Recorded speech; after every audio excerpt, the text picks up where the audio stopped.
할렐루야, 주님을 찬양합니다. 시편의 부흥이 있다 169번째 시간입니다. 오늘 본문 말씀은 시편 111편 말씀인데요. 107편부터 쭉 이어지는 말씀이 하나님 나라에 대한 회복에 대한 시편의 말씀입니다. 오늘 전하는 111편과 또 다음에 전할 112편은 마치 전편과 후편처럼 서로 연결이 되어 있습니다. 또 오늘 이 본문 말씀은 이제 히브리의 언어로 보면 히브리의 그 자음이 22개인데요. 그 22개가 이제 1절부터 10절까지 나열이 되어 있어요. 그러니까 그 자음 하나씩 해서 이제 그 한 절 한 절 이제 말씀이 이어진다. 그래가지고 이것을 답관체 혹은 답관시 이런 이름을 붙이고 있습니다. 이제 한문으로 쓴 건데 답이라고 하는 것은 밟는다는 뜻이고 관이라는 것은 머리라는 뜻인데 머리를 밟는다라는 그런 의미의 이제 문학적인 표현이 되겠습니다. 자, 오늘 이 본문 말씀은 하나님은 위대하시고 또 존귀하시고 또 찬양과 영광을 받으시기에 합당하신 하나님이다 하는 그런 주제로 말씀을 전하고 있습니다. 특별히 오늘 10절에 있는 말씀, 여호와를 경외하고 또 그의 계명을 지키는 것이 부흥이다, 그런 제목으로 함께 말씀을 나누도록 하겠습니다. 자, 처음 시작이 할렐루야로 시작합니다. 우리가 너무나 잘 아는 말씀이죠.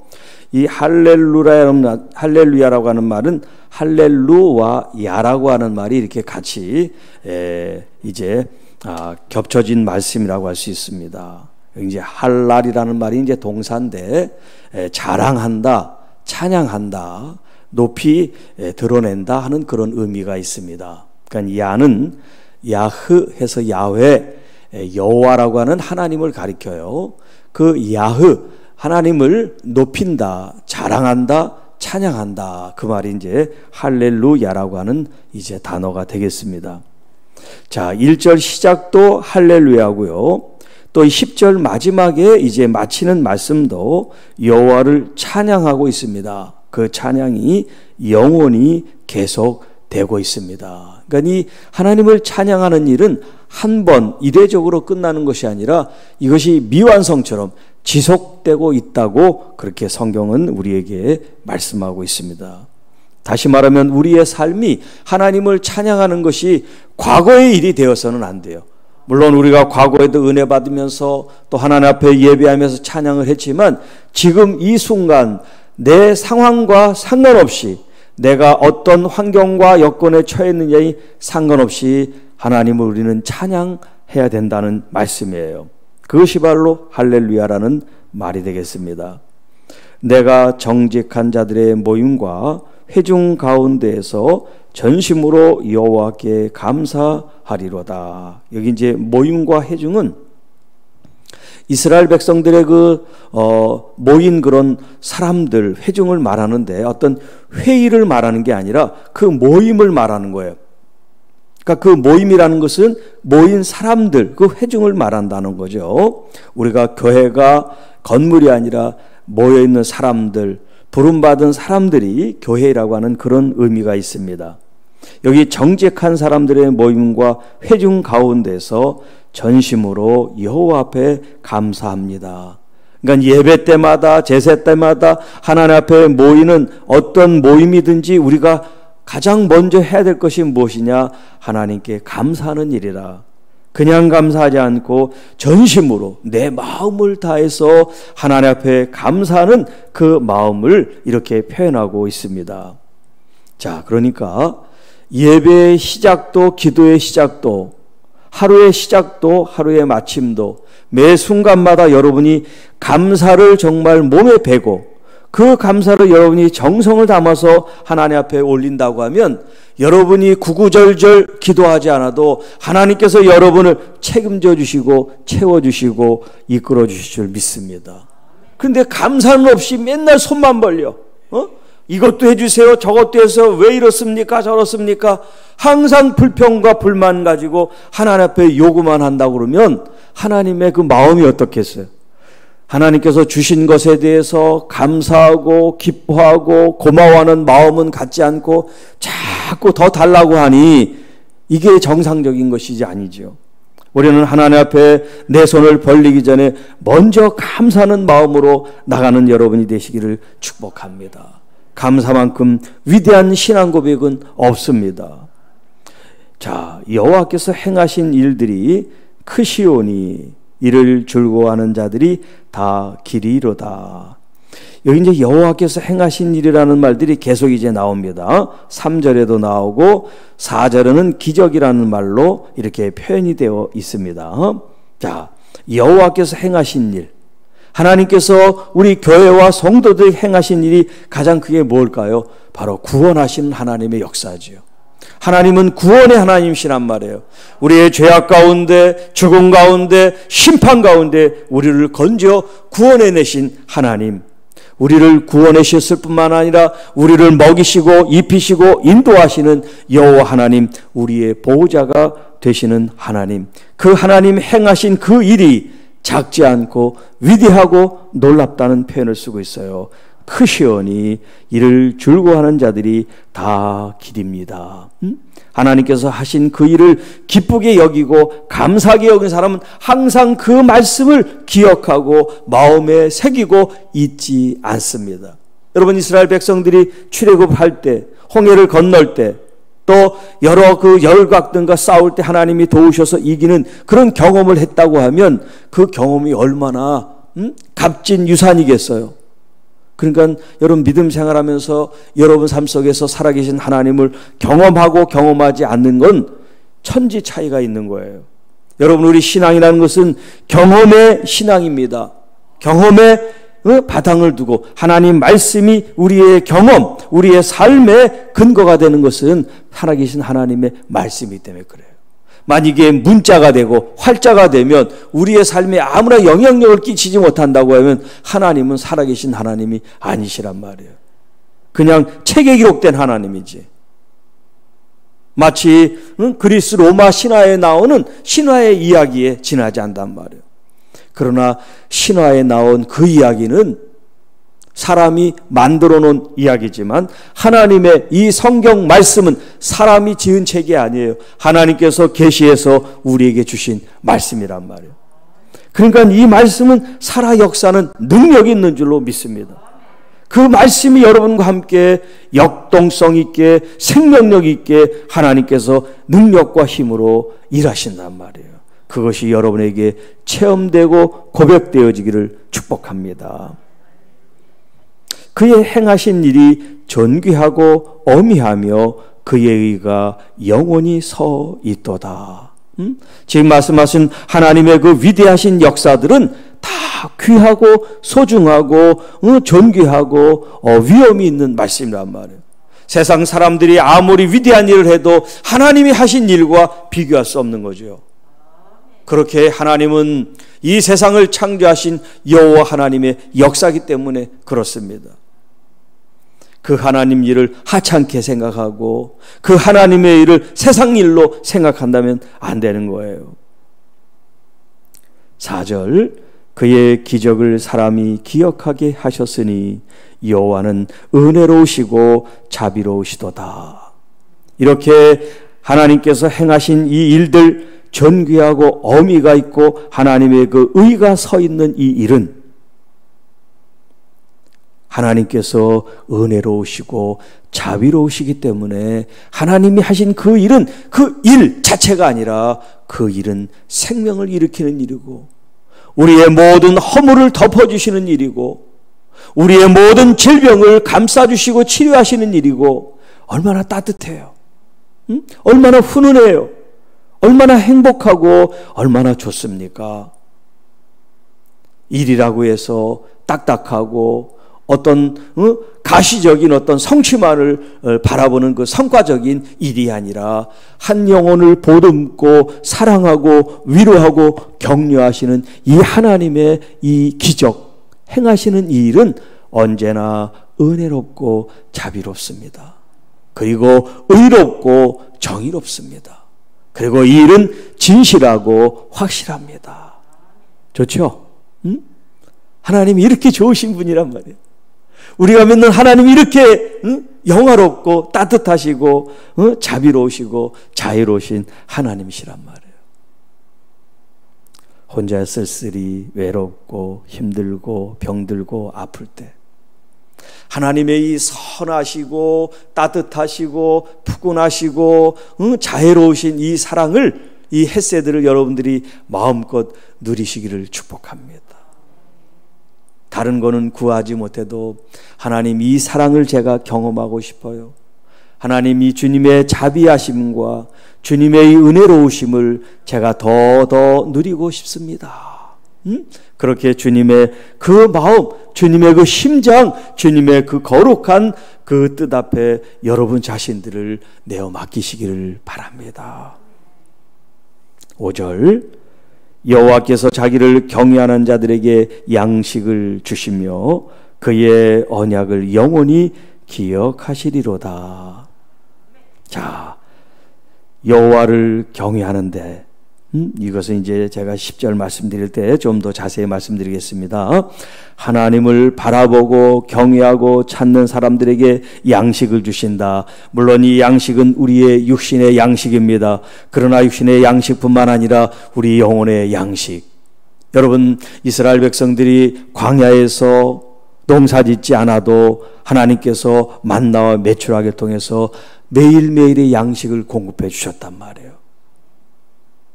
그것은 하늘에서 내리는, 다시 말하면 하나님께서 주신다는 그것을 가르쳐 준 거예요. 살아가는 삶의 방편이 하나님으로부터 공급된 양식을 통해서 산다.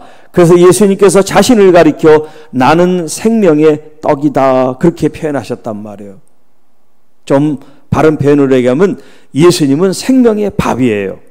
생명의 빵이에요. 매일 먹는 주식 있죠. 매일 우리가 떡은 매일 먹지 않죠. 그러니까 떡이라는 단어는 이게 좀 잘못된 단어야. 매일 먹는 게 이제 해당되는 단어가 돼요. 우리는 밥을 먹잖아요. 그러니까 예수님은 생명의 밥이다, 이렇게 표현을 해야 돼.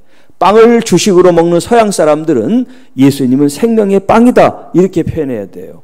왜 그러냐? 예수님이 내 안에 계시기 때문에 성령으로 나는 그분의 말씀을 매일 먹는 거예요. 우리의 육신은 이제 아침, 점심, 저녁 이렇게 보통 이제 3끼, 3끼를 먹잖아요. 그런데 우리의 영혼의 양식은 끼가 있잖아요. 얼마다, 매 순간마다 주야로 묵상한다 그랬잖아요. 하나님 말씀은 때가 있는 것이 아니라 항상 공급받아야 될 영혼의 양식인 줄로 믿습니다. 누가 이렇게 하나님으로부터 양식을 공급받습니까? 하나님을 경외하는 사람이 하나님의 양식을 공급받는다, 그렇게 표현하고 있습니다. 자, 이런 하나님의 양식을 통해서 우리가 하나님과 이제 생명이 연결되어 있는데요, 그 연결되어 있는 그 연결고리를 가리켜 뭐라고 하냐면 언약이라 그래요. 언약. 이스라엘 백성들과 하나님은 어떤 관계냐면 언약 관계예요.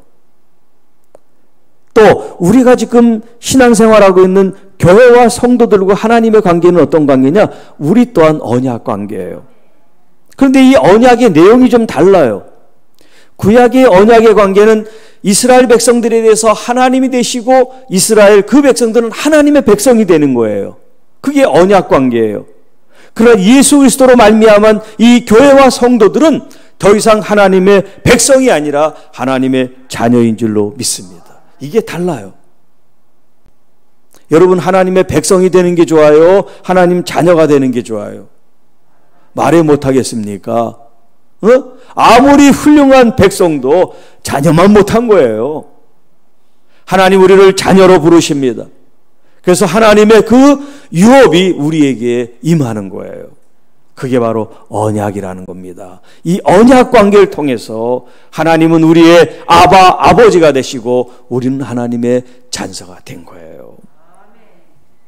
이 언약을 영원히 기억하리로다.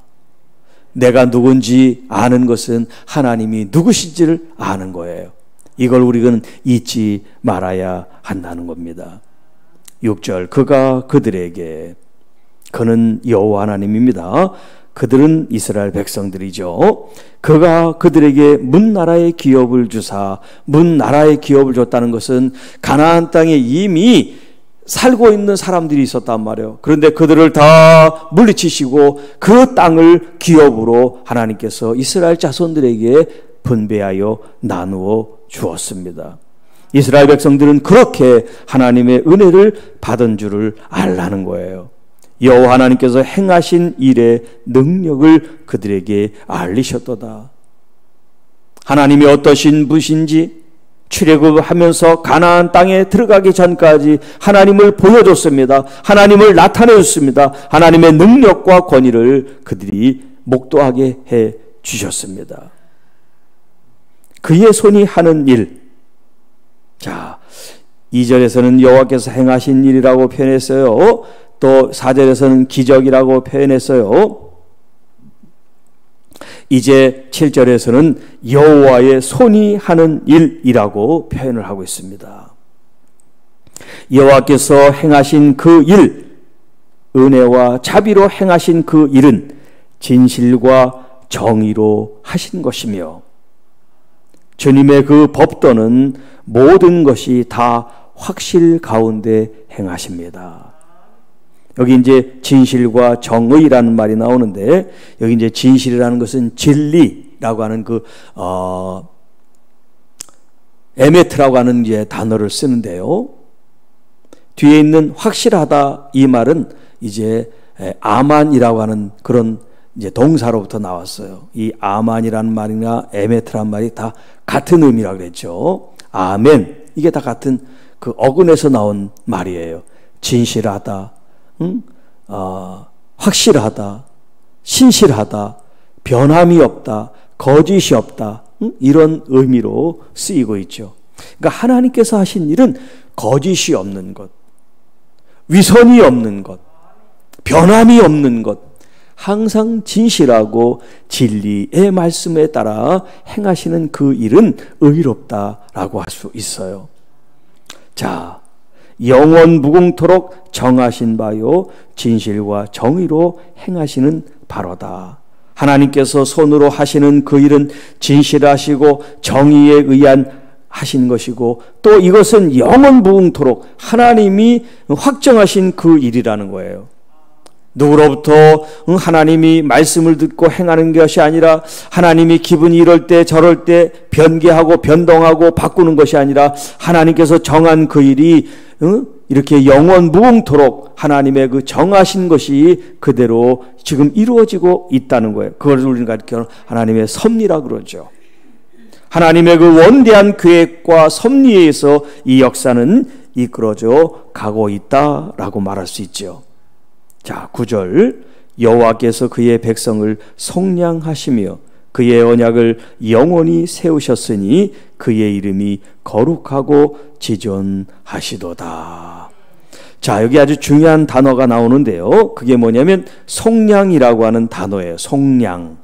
이 속량이라는 말은 뭐 속죄, 구속, 대속, 구원 이렇게 이제 같은 의미로 쓰지만 이제 한 단어는 의미가 조금씩 이제 구별이 되죠. 그래서 여기 속량이라고 하는 것은 돈을 주고 샀다 그런 말이에요. 돈을 주고 샀다. 그 말은 뭐냐면 이제 노예나 돈을 이제 갚지 못하는 그런 편에 있는 사람이 있잖아요. 그러면 그 사람은 그 돈의 가치에 따라 매여 있는 거예요. 주인에게 매여 있거나 아니면 채권자에게 매여 있거나 그렇단 말이에요. 그런데 기업을 무는 사람, 고엘제도라는 게 있잖아요, 이스라엘은. 그러니까 가까운 친척 중에 부유한 사람이 있을 때 그 사람의 빚을 탕감시켜주는 그 법을 하나님이 정해주셨어요. 내가 돈을 벌지 못하고 어렵고 힘들 때 가까이 있는 친족 중에 부유한 사람이 그 돈을 갚아주게 돼 있어요. 그게 이제 고엘제도인데, 여기 있는 이 속량이라는 뜻이 바로 그거예요. 조금 더 이제 이것이 이제 사회 전반으로 확대되면 노예가 있어요. 뭐 친척하고 뭐 그런 건 관계가 없다고 치고 노예가 있을 때 주인이 아주 좋은 마음을 갖고 그 사람을 돈을 주고 삽니다.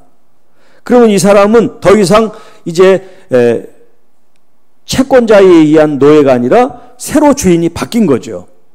돈을 주고 샀으니까. 그런데 이 새 주인이 이 노예를 방면을 시켜줘요. 당신은 내가 돈을 주고 사서 내 종이지만 난 당신을 자유롭게 해주고 싶으니까 더 이상 나의 종이 되지 말아라. 이제 자유인이 됐다. 그렇게 이제 해주는 걸 가리켜 속량이라는 단어를 쓰고 있어요. 자, 이스라엘 백성들이 애굽에 있을 때는 어땠습니까? 애굽에 종살이를 했단 말이에요.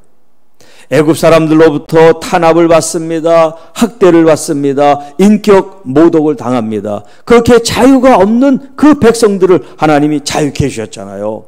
하나님이 그들을 구속해 주시는 거죠. 하나님께서 그들을 이제 그 가나안이 애굽이 아닌 가나안 땅으로 인도해 주시는 것이 여기 속량하셨다는 그런 의미가 되겠습니다. 그의 언약을 영원히 세우셨으니 그의 이름이 거룩하고 지존하시도다. 자, 여기 이제 거룩하다고 하는 얘기는 구별됐다 하는 그런 얘기예요. 구별되셨다. 그리고 지존자다고 하는 것은 가장 높이 계시다 하는 그런 의미란 말이에요. 뭐가요? 여호와의 이름이. 그 이름은 하나님의 그 인격을 가리킨다 그랬잖아요. 그러니까 하나님의 그 인격, 하나님 되심이 얼마나 구별되신 분인가. 오죽하면 이스라엘 백성들에게 무엇은 먹어야 되고 무엇은 먹지 말라고 하나님 그렇게 말씀하실 정도로 구별을 시켰단 말이에요. 먹는 것도 구별해요. 잠자리도 구별을 해요. 섬기는 신도 구별해요. 따르는 법칙도 법도도 구별해요. 그들이 생활하는 삶의 스타일도 구별해요. 삶의 방식도 구별해요. 문화와 관습도 구별해요. 여러분, 이런 모든 구별이 거룩함을 추구하는 성화, sanctification인 거예요. 여러분의 삶은 구별하는 삶이 돼야 돼요. 사람들이 하니까 똑같이 하면 안 돼. 사람들이 따라가니까 그 길을 따라가면 안 돼요. 여러분들은 구별된 삶을 걸어가시기를 축복합니다. 왜? 하나님이 거룩하시니까. 우리는 거룩한 그 이름을 믿고 그 이름을 찬양하는 사람들이기 때문에 우리는 거룩한 구별됨을 추구해야 된단 말이에요. 여호와 하나님은 그 이름은 지존하십니다. 높고 높으십니다. 그래서 이제 그 다음에 무슨 말이 나오냐면 경외라는 말이 나오는 거예요. 10절에 여호와를 경외함이 지혜의 근본이라. 자, 그의 계명을 지키는 자는 다 훌륭한 지각을 가진 자이니 여호와를 찬양함이 영원히 계속 되리로다. 자, 오늘 이제 이 본문의 제목을 여호와를 경외하고 라고 말씀드렸어요. 여호와를 경외하고 여호와의 계명 율법을 지키는 것이 부흥이다 라는 제목을 드렸는데요. 여기 경외라고 하는 것은 두렵다라고 하는 1차적인 그런 의미가 있어요. 그런데 이 두렵다라고 하는 개념만 있는 것이 아니라 존경한다, 존중한다, 우러러본다 하는 그런 개념도 이 단어에 내포가 되어 있어요. 그러니까 하나님이 무서워서 하나님을 믿는 거하고 내가 정말 존경하고 존중하고 사랑하고 흠모하고 사모해서 하나님을 믿는 거하고는 완전히 달라요. 예를 들어서 이제 가정에 가장이 있는데 그 가장이 멍댕이를 가지고 아이들을 훈육해요. 그러니까 이 아이들은 아빠를 존경하기 전에 이미 아버지의 그 무서움 때문에 그냥 그 복종을 하는 거예요. 그런데 어느 집 가장은 아이들한테 참 따뜻하고 아이들을 위해서 헌신하고 하는 그런 아버지가 계시단 말이에요. 그러면 이 아이들은 그 아버지를 존중하고 사랑하고 신뢰하고 따르게 된단 말이에요. 몽둥이 때문에 따르는 게 아니야. 아버지의 그 인격, 아버지가 우리들을 사랑하는 그 관계를 통해서 존중하고 따라가게 된단 말이에요. 바로 이게 경외라는 것은 그걸 말하는 거예요. 위에서 4절에서 여호와는 은혜로우시며 자비롭다 하는 표현을 했잖아요. 그 하나님을 경험한 우리들이 하나님이 무서워서 벌벌 떠는 게 아니에요. 하나님이 심판하실까? 하나님이 우리를 진노로 벌하실까? 두려워서 경외하는 게 아니에요. 하나님의 그 은혜를 체험했기 때문에, 하나님의 그 헤세드 자애를 체험했기 때문에 하나님을 높여 존중하며 하나님을 경외하는 마음을 갖는 거죠. 이런 마음을 갖는 것이 지혜의 근본이다라고 말씀하고 있어요. 여기 이제 지혜라는 것은 하나님 안에서 혹은 인간관계 안에서 우리가 살아가는 삶의 어떤 그런 방도라고 그럴까요? 아니면 어떤 규칙, 규범이라고 그럴까요? 그런 지식과 상식을 다 합쳐가지고 여기 호크마 지혜라는 그런 단어를 쓰고 있어요. 자, 이 지혜의 근본이라 그럴 때 이 근본이라는 이 단어는 다른 단어로 시작, 근간 그런 단어로 바꿀 수가 있어요. 그러니까 여호와를 경외하는 것이 뭐냐면 하나님과의 관계, 사람과의 관계 속에서 우리가 살아가는 가장 기본된 삶의 방식이라고 하는 것을 가르쳐 주는 거예요. 하나님을 경외하는 것. 이것이 하나님과의 관계 속에서 가장 기본이 되고 출발이 된다. 그런 표현을 쓰고 있어요. 또 여호와 하나님의 계명을 지키는 것이 얼마나 훌륭한 지각을 가진 자인지 모른다는 거예요. 여기 이제 지각이라는 표현은 다른 말로 지식이라는 그런 단어도 쓰는데, 여기 지각, 지식이라는 이 말은 혹은 이제 이해력, 분별력, 통찰력, 어떤 이런 단어로 이제 쓰이는 히브리 단어를 쓰고 있는데요. 여호와 하나님의 계명을 지키는 것이 우리가 이 땅을 살아가는 이해, 분별, 통찰 그것들을 가져다 준다는 거예요. 하나님의 말씀이. 하나님의 말씀을 지켜 행할 때 우리는 이 땅에 대한 이치를 알게 되고 삶에 대한 이치를 알게 되고 삶의 하나님의 복이 무엇인지 하나님의 저주가 무엇인지를 안다는 거예요. 어떤 길을 걸어가야, 어떤 것을 선택해야 하나님께서 우리에게 복을 주실 것이고, 또 어떤 것을 선택하지 말아야 우리가 화를 면할 수 있는지를 가르쳐 준다는 거예요. 그런데 단순히 가르침만을 받는 게 아니에요. 이것을 듣고 지켜 행하라고 말씀하고 있습니다. 아는 것과 행하는 것은 달라요. 진짜 아는 건 행하기까지 돼야 되는 거예요. 내가 내 삶으로 이어나갈 때 정말 그 말씀이 나의 말씀이 되는 거지, 머리로만 아는 것은 아직 내 삶 속에서 열매로 맺어지지 않은 거예요. 여러분, 예수님께서 말씀하잖아요. 나무는 뭘 보고 좋은 나무인지 나쁜 나무인지 안다 그랬어요. 열매를 보고. 그렇죠? 우리의 믿음도 마찬가지예요.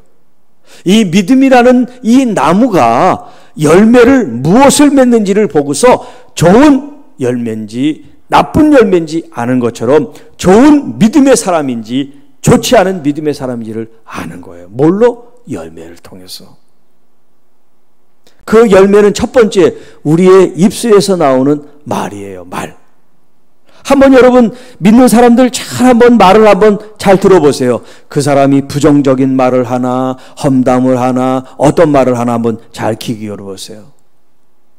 뭐 다른 사람한테 갈 것도 없이 자기 자신을 한번 생각해 보세요. 나는 주로 무슨 말을 많이 쓰나? 그게 바로 자기예요.